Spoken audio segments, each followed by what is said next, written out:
Igreja, fica à vontade, pode se assentar.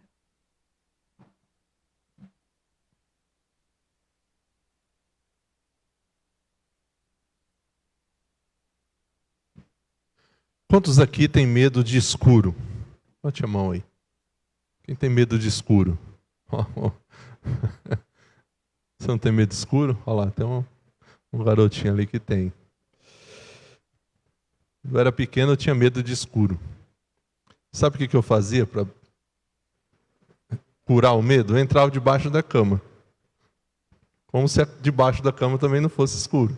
Mas na minha cabeça, debaixo da cama, eu estava protegido. E eu ficava lá debaixo da cama. Nessa noite a gente vai falar sobre um tema muito interessante. Guiado, protegido e alegrado. A palavra de Deus, ela nos guia, ela nos protege, ela nos alegra. Recentemente a gente viu e acompanhou um pouco os 22 dias de apagão lá no Amapá. Causou uma série de dificuldades no estado. Afetou o fornecimento de água, telecomunicações, gerou uma corrida aos postos de combustíveis, alguns trabalhavam com geradores de energia, provocou enorme prejuízo para os comerciantes e mudou a rotina dos amapaenses. O ano passado, levantamento realizado pelo Instituto de Energia e Meio Ambiente apontou que 990 mil brasileiros ainda vivem, dados do ano passado, sem o serviço público de energia elétrica na Amazônia Legal. A Amazônia Legal, ela engloba 9 estados: Acre, Amapá, Amazonas, Mato Grosso, Pará, Rondônia, Roraima, Tocantins e parte do Maranhão, de brasileiros que ainda não têm energia elétrica. Imagine você hoje sem energia elétrica. Imagina o banho. Imagina você sem o acesso à TV, ao celular. Armazenar o alimento. 990 mil brasileiros ainda vivem sem energia elétrica. E existem algumas fobias mais comuns em crianças, mas também em adultos, relacionados à questão do medo no escuro. A nicotrofobia é a fobia caracterizada por um medo irracional da noite ou da escuridão. A escotofobia é o medo anormal do escuro. Geralmente as pessoas adquirem essa fobia quando sofrem algum trauma, geralmente na infância. E tem a ligofobia, que é o medo irracional e extremo das trevas. Esse último, a ligofobia, ela pertence aos transtornos da ansiedade. E como regra geral, o medo não é em si da escuridão, mas são medos possíveis, imaginários, do que está oculto na escuridão. A pessoa sofre muito mais com o que pode estar na escuridão do que com a escuridão em si. Medos, alguns imaginários, alguns natural, mas a grande maioria são medos que ficam rondando a mente e a cabeça.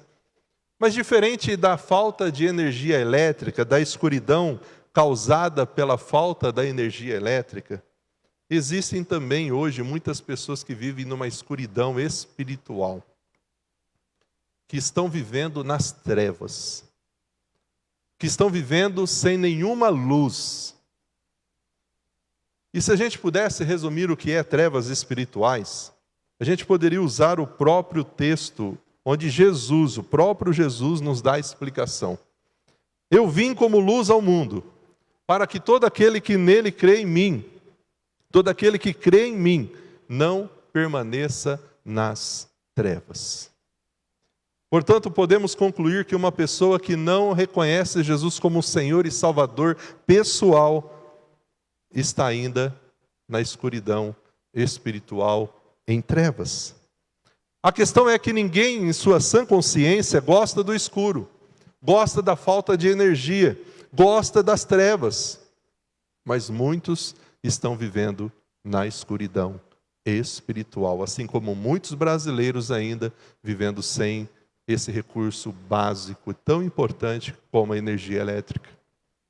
Viver nas trevas espirituais, viver na escuridão é viver uma vida por conta própria, é viver sem Deus, é fazer da minha vida o que der na telha. Não tem nada que possa me orientar e me dirigir, eu faço o que eu acho que tenho que fazer. Eu vivo da maneira como eu sinto que tenho que viver. Não me importo com o que falem, o importante é eu ser feliz. É viver perigosamente na esteira do diabo. Eu ligo o modo pecado e vou vivendo. Mas quem é de Deus, quem já teve um encontro pessoal e transformador com Jesus, essa pessoa pode até pecar, mas o pecado vai ser um acidente.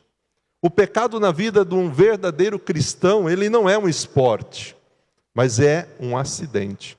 Porque o verdadeiro crente, ele não namora com o pecado, ele não namora com as trevas. Ele agora está na luz. Ele permanece na luz, porque ele crê em Jesus. Mas nós vivemos uma realidade onde o diabo, nosso adversário, ele está dizendo às pessoas que pecar contra Deus e contra os mandamentos de Deus é algo bacana. O mundo ainda aplaude quem bebe até cair, quem adultera socialmente, quem humilha os outros, quem alimenta o orgulho, quem engana o próximo, quem precisa pisar em cima da cabeça dos outros para subir na vida. O mundo ainda aplaude isso. Mas ninguém admite que seja mal, que seja pecador, ou que esteja distante de Deus. Porque esse é um outro truque diabólico, de fazer com que a gente acredite que nós não precisamos de Deus, porque nós somos autossuficientes. Eu não preciso de Deus. Para quê? Eu não preciso de Deus. Tendo dinheiro, tendo trabalho, eu tenho tudo. Mas a sentença para quem vive nas trevas, ela já foi colocada. E o próprio Jesus diz: quem me rejeita e não aceita as minhas palavras, ele já tem o seu juiz. É a palavra que tenho pregado. Essa palavra o julgará no último dia. Portanto, quando a gente tem um encontro pessoal com Cristo, a gente vê isso nos evangelhos, as pessoas quando tinham um encontro com Jesus, elas eram transformadas. Elas tinham a vida delas mudadas, transformadas. Na regeneração, o homem sai das trevas e vem para a maravilhosa luz do Senhor. A gente começa então a sermos iluminados no nosso entendimento. O próprio Espírito Santo, um dos seus ministérios é a iluminação, onde nós conseguimos olhar para a palavra e começar a entender a palavra, começar a entender a Bíblia. Aquele que antes estava nas trevas, ao ter o encontro com Jesus, que é a luz, agora começa a viver uma vida diferente, porque nós fomos tirados das trevas, fomos trazidos para o reino da maravilhosa luz de Deus. Essa luz agora alegra o nosso coração, aquece a nossa alma. E o nosso desejo é que outras pessoas tenham essa mesma experiência e conheçam esse Cristo que nós conhecemos. Jesus então veio para este mundo, que estava preso na escuridão espiritual. Jesus veio para essas pessoas. Mas, por que as pessoas continuam na escuridão espiritual, pastor? O julgamento é este.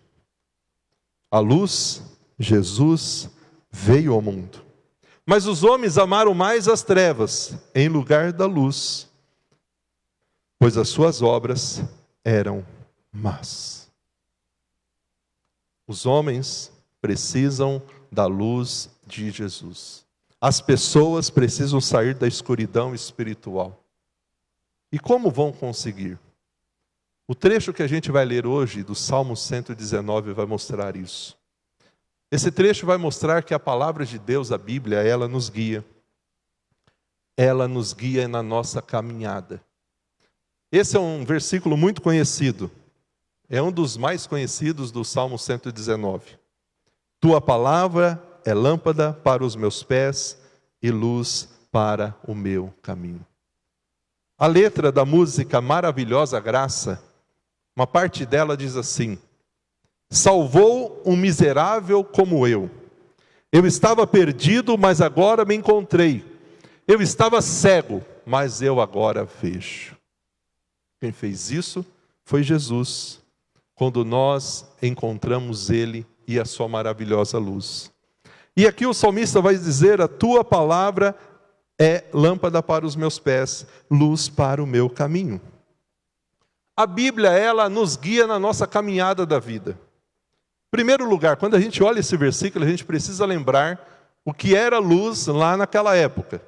Então, no Antigo Oriente Médio, não havia postes de luz como nós temos hoje. Essa iluminação pública que você paga todo mês, a taxinha que vem, né, na sua conta da CPFL. Eles não tinham isso. Então, cada pessoa que viajava à noite precisava trazer a sua própria lâmpada a óleo. Essas lâmpadas, por natureza, davam ao viajante luz suficiente para ele permanecer no caminho, mas não clareava como hoje, né? Nós temos aí os nossos carros, né? O farol alto, que você consegue ter aquela visão toda do caminho que você está percorrendo. Então, se a lâmpada do viajante apagasse, ele corria o perigo de cair num buraco, no esgoto a céu aberto, que tinha muito, tropeçar no monte de esterco ou em qualquer outra coisa e vir a cair. Pessoas que andam nas trevas, seja na escuridão literal ou espiritual, cedo ou tarde tropeçarão em algo, porque não estão vivendo na luz que é Cristo. E eu trouxe aqui uma imagem, não sei se você conhece esse lugar aqui. Essa é a Serra do Japi, aqui de Jundiaí. Imagine você nessa trilha, na Serra do Japi, à noite. De dia, com alguém te orientando, uma visita guiada, é uma coisa. Agora imagina você com uma lanterninha, de noite, nessa trilha. Como seria essa experiência?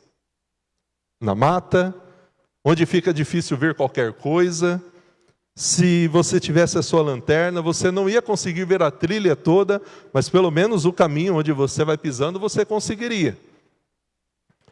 Quando esse texto diz que a palavra de Deus é lâmpada para os nossos pés e luz para o nosso caminho, ela está mostrando que a palavra de Deus ilumina a nossa vida, o nosso caminho, à medida que nós caminhamos das trevas para a luz de Jesus. Muitas vezes nós não sabemos todo o caminho, tudo que nos reserva lá na frente, mas ela vai nos dando a direção e nos guiando um passo de cada vez em direção à vontade de Deus. O nosso trabalho é permanecer no caminho através da obediência à palavra do Senhor. Então esse versículo me diz que nessa vida eu estou numa jornada, num caminho, e esse caminho não está bem iluminado, mas eu serei guiado e iluminado através da palavra de Deus que ilumina os meus pés, para que eu dê um passo de cada vez, seguindo a direção do Senhor e não a minha direção. Uma das metáforas, uma das figuras que a Bíblia diz a respeito de nós, os cristãos, é que a nossa vida é uma caminhada. A vida com Deus, a vida com Cristo é uma caminhada. Por isso a gente encontra no Novo Testamento, por exemplo, expressões como andar em novidade de vida, andar pelo Espírito, andar de maneira digna do Evangelho, andar honestamente, andar e praticar boas obras. Várias palavras e vários versículos que nos convidam a nós andarmos, trazendo essa ideia de que a vida cristã é uma caminhada. E que para essa caminhada, esse caminho que em alguns momentos é escuro, nós precisamos iluminar esse caminho e vamos conseguir através da palavra de Deus, que é lâmpada para os nossos pés e luz para o nosso caminho. A Bíblia então é uma lâmpada para os nossos pés. Talvez não forneça em alguns momentos a luz suficiente para a gente ver até o final do caminho, que muitas vezes a gente gostaria. Mas um passo de cada vez, cada nova etapa, ela vai nos dar a direção para que a gente nunca saia fora da vontade do Senhor. O versículo 106 diz assim: eu fiz um juramento, e eu cumprirei. Eu guardarei as tuas justas ordenanças. A Bíblia, ela nos guia na nossa caminhada da vida.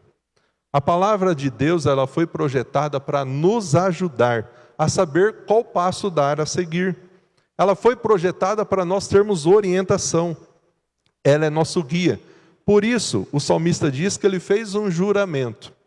Estamos chegando no final de dezembro. Não sei qual vai ser a promessa que você vai fazer este ano.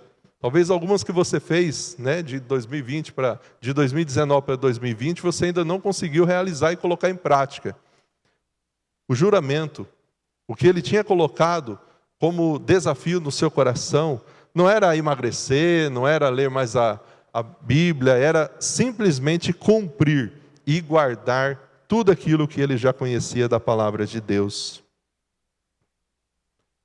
Ele fez um juramento a ele mesmo: eu quero a cada dia receber essa orientação de Deus. Ele sabia da importância da palavra de Deus para a vida dele. Ele sabia que essa Bíblia dava para ele iluminação para o seu caminho.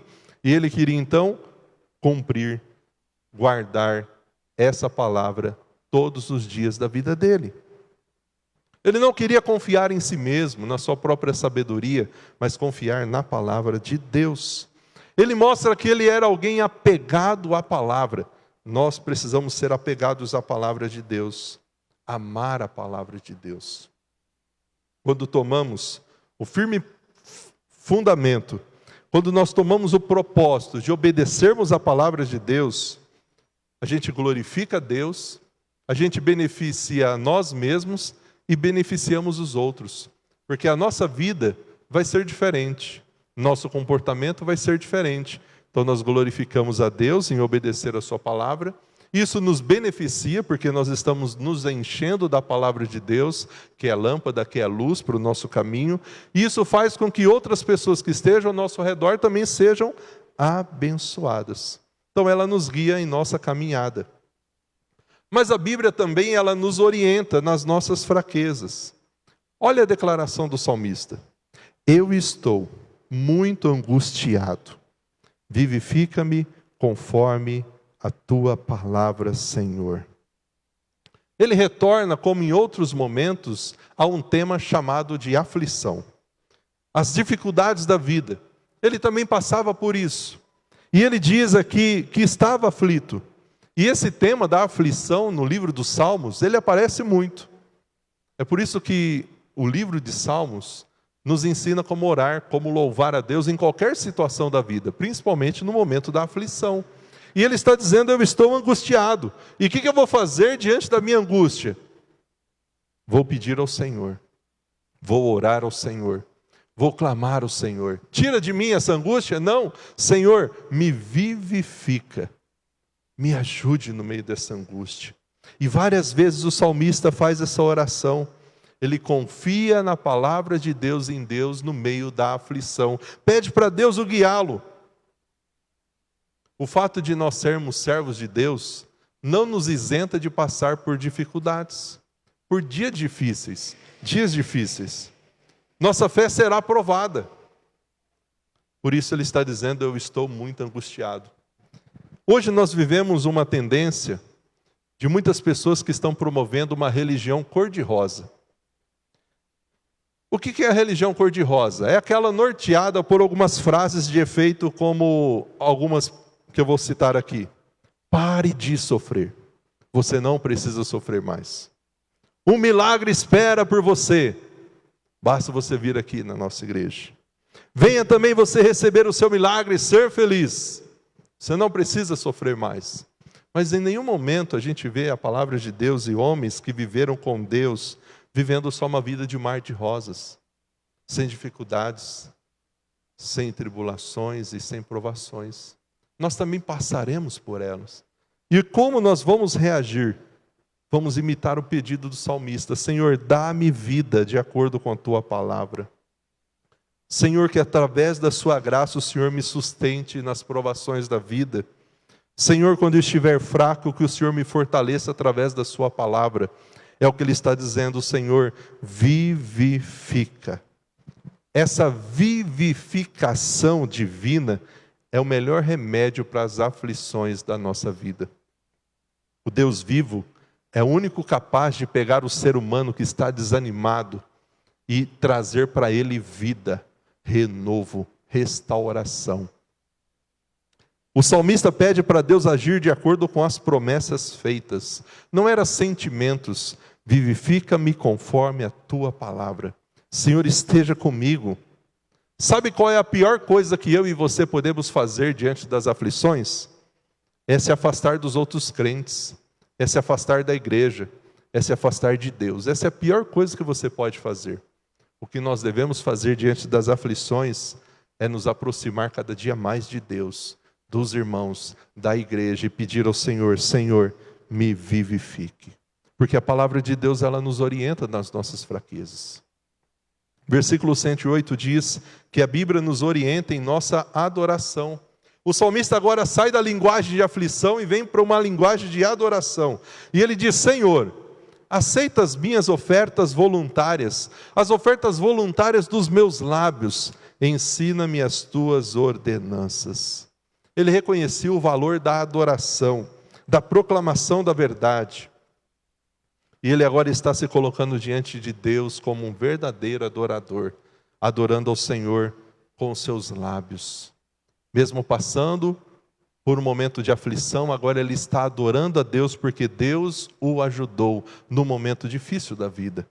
E o que ele oferece a Deus é louvor, adoração, porque Deus esteve com ele mais uma vez. Chegando ao final desse ano tão difícil que ainda não terminou. E ainda a gente fica meio assustado de ainda ver mais tragédias num ano tão difícil. Nós não sabemos ainda o que nos reserva o final de 2020, mas nós temos uma certeza, que Deus tem caminhado conosco, Ele tem estado conosco, e nós precisamos adorá-lo, porque Ele tem nos sustentado. Ele tem nos vivificado no meio dessa pandemia. Por isso estamos aqui. Por isso as nossas crianças continuam louvando a Deus. Por isso a igreja não parou. Porque Deus tem nos renovado a cada dia. A sua palavra continua nos vivificando a cada dia. E a Bíblia então nos orienta na nossa adoração. Sabe o que a Bíblia nos faz também? Ela nos protege. Ela nos protege acalmando os nossos medos. Minha vida corre perigo constante. Será que só do salmista? Será que a nossa hoje não? Ele diz: minha vida corre perigo constante. Todavia, eu não me esqueço da tua lei. A Bíblia nos protege, nos acalmando dos nossos medos. Quando estamos com medo, preocupados, apreensivos e olhamos para a palavra, essa palavra ela nos conforta, ela nos encoraja, ela nos acalma, ela tira os nossos medos, porque essa palavra é viva e ela nos vivifica. Nós vemos nesse Salmo 119, no versículo 50, ele dizendo: eu encontrei conforto na aflição quando eu leio a tua palavra. Ele diz no versículo 52, quando eu penso nas tuas palavras, elas são o meu consolo. E no versículo 76, que o Senhor me console através da sua promessa. Por várias vezes o salmista declara que essa palavra, a palavra de Deus, ela nos consola, ela nos protege, ela acalma o nosso coração diante dos nossos medos. Está preocupado ainda com tudo isso que a gente tem vivido? Querido, continue olhando para a palavra. Continue olhando para as promessas da palavra de Deus.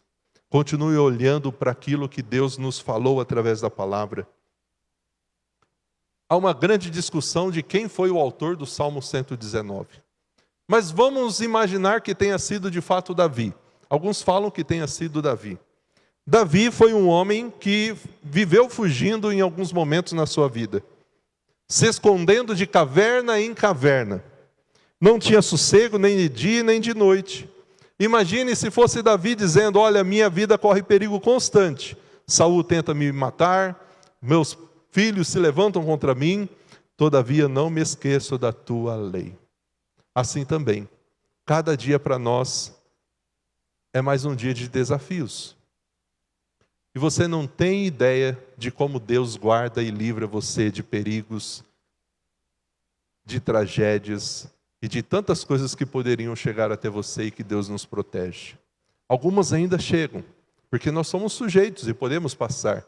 Mas se nós pudéssemos olhar, como vimos aqui o vídeo das crianças, o como Deus cuida de nós num dia, o como Ele acampa os seus anjos, o como Ele se preocupa com cada um de nós no dia a dia, querido, nós não deixaríamos de adorá-lo e de exaltá-lo a cada momento. Estarmos aqui hoje, termos passado mais um dia, é porque Deus esteve conosco. Nos guardou quando a gente saiu, tem nos protegido quando a gente vai trabalhar, tem nos guardado em nossa casa. Em todo momento, Deus cuida de nós. A sua proteção é constante conosco. Nós não podemos esquecer então de agradecê-lo. Quando a nossa vida está em constante perigo, encontramos proteção e segurança no Senhor, ao nos recordar da lei dele. A tendência natural é entrar em pânico, perder o controle das emoções, se esquecer da palavra, abandonar tudo. Mas nós precisamos continuar nos lembrando que a Bíblia ela vai nos acalmar o coração e tirar de nós todo medo. Versículo 110. A Bíblia nos protege neutralizando os nossos inimigos. Os ímpios me armaram um laço, contudo não me desviei dos teus preceitos. Os ímpios armaram uma armadilha contra mim. Algo oculto, que a vítima não consegue ver. E o salmista diz: independente das armadilhas, de quem se levanta, dos ímpios, dos meus inimigos, eu não vou me desviar dos teus preceitos. Eu continuo firme e firmado na sua palavra. Hoje nós também temos sido perseguidos. Nosso grande inimigo não são pessoas. O diabo, nosso grande inimigo, tem tentado nos afastar de Deus. Tem tentado fazer com que a gente caia em pecado. Mas, querido, precisamos fazer como o salmista. Manter os nossos olhos abertos aos perigos. A palavra de Deus diz para nós não ignorarmos os desígnios de Satanás. Nos revestir de toda a armadura de Deus para estarmos firmes diante dos ataques. E como a gente faz isso? Olhando para a palavra, não se desviando da palavra. A Bíblia nos informa a estratégia de Satanás. E a Bíblia também ela é a nossa arma para vencermos as tentações. Por isso ela tem que ser o nosso alimento diário, de todos os dias. Versículo 111. A Bíblia ela nos alegra. Teus testemunhos são para mim uma herança para sempre. São a alegria do meu coração. A gente viu no trecho passado, domingo de manhã, que ele amava a palavra de Deus. Ele sentiu uma grande alegria, deleite pela palavra de Deus. E aqui ele diz que essa palavra para ele era sua maior herança. Sua maior herança. Ele considerava a palavra como herança. E prometeu guardá-la e guardá-la no coração. Imagine, alguém que receba uma grande herança. A alegria que essa pessoa talvez tenha no coração de ter aí uma grande herança. A alegria do salmista aqui era de ter o livro dos livros como a sua verdadeira e grande herança. Porque essa não perece. E essa nos leva para o caminho da vida eterna. Por isso ele diz que essa herança é a nossa herança feliz. Os teus testemunhos são a minha herança para sempre.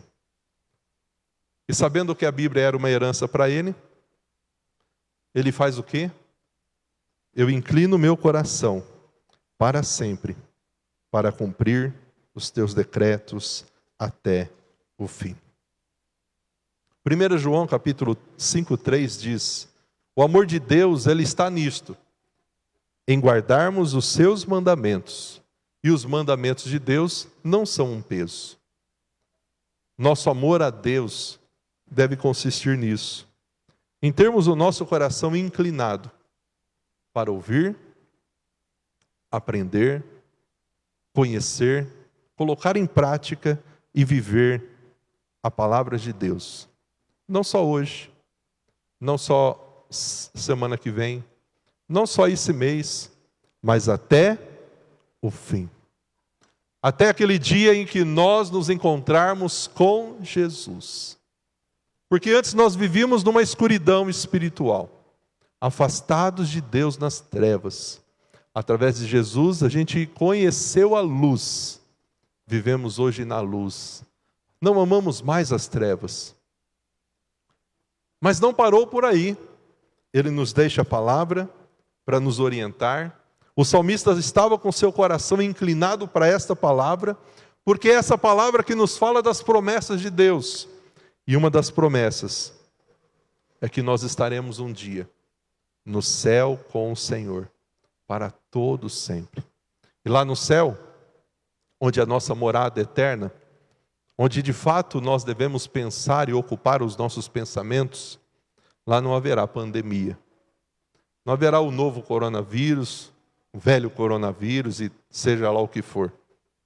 Não haverá nada disso que a gente vê neste mundo caído, mergulhado no pecado.